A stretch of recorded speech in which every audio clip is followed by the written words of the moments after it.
Greetings, freedom-loving individuals. Welcome to another episode of Right Stuff. Jimmy Kimmel has been removed from the air indefinitely. That's right, he's been canceled. Okay, so here's the story from Variety. ABC pulls Jimmy Kimmel live indefinitely after host's Charlie Kirk comments. Disney's ABC said it would take Jimmy Kimmel's popular late-night show off its schedule indefinitely after one of the biggest owners of TV stations in the U.S., Nexstar Media, said it intended to preempt airings of the program following remarks the host made about the killing of conservative activist Charlie Kirk. We hit some new lows over the weekend with the MAGA gang desperately trying to characterize this kid who murdered Charlie Kirk as anything other than one of them and doing everything they can to score political points from it. Nexstar said Wednesday that its owned and partner television stations affiliated with the ABC television network will preempt Jimmy Kimmel Live for the foreseeable future, beginning with tonight's show. So this is happening immediately. The company said it strongly objects to recent comments made by Mr. Kimmel concerning the killing of Charlie Kirk and will replace the show with other programming in its ABC-affiliated markets. In his monologue Monday night, Kimmel said that the MAGA gang was trying to score political points off Kirk's murder. Kirk, a prominent conservative activist, was shot and killed September 10th at a debate at Utah Valley University.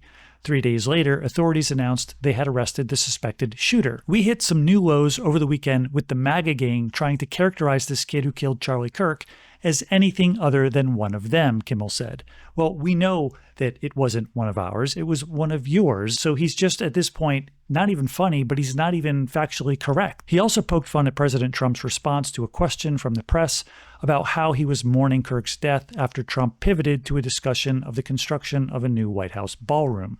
FCC Chairman Brendan Carr threatened earlier on Thursday to take action against ABC.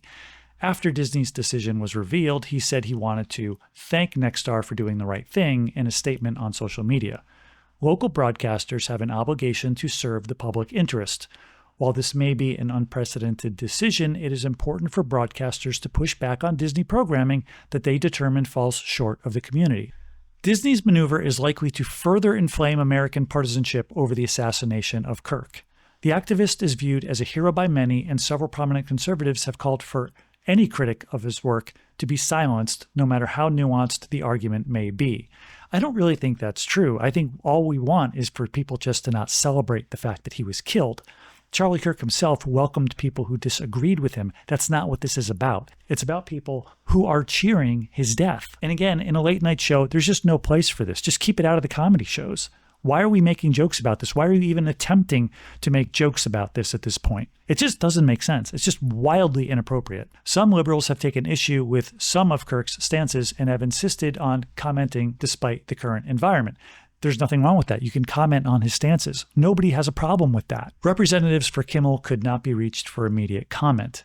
Disney's decision to take Kimmel off the air also puts a spotlight on how frightened traditional media companies have become in an era when the White House and the Federal Communications Commission pounce on individual reports with comments and legal pushback.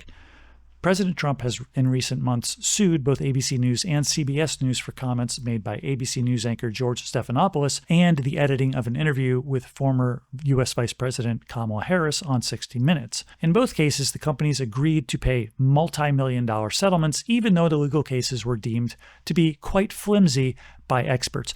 Well, if they were quite flimsy, I don't know why they settled. In a different era, late-night hosts were more measured in their commentary. Johnny Carson famously kept his politics to himself, as he should. That's not what people are there for, while poking fun at whoever happened to be in the White House.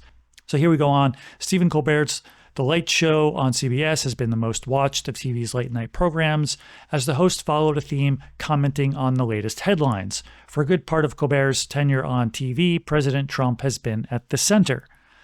Such dynamics may be poised to come to an end, thankfully, as they should. It's not that I don't want people to talk about this, and I don't think people should be censored, but I just don't think late-night comedy shows are the place for political commentary. Paramount is getting out of the late-night business and is canceling Colbert's Late Show in May. Well, I don't think anybody's watching anymore, and it's probably because these shows have become so divisive.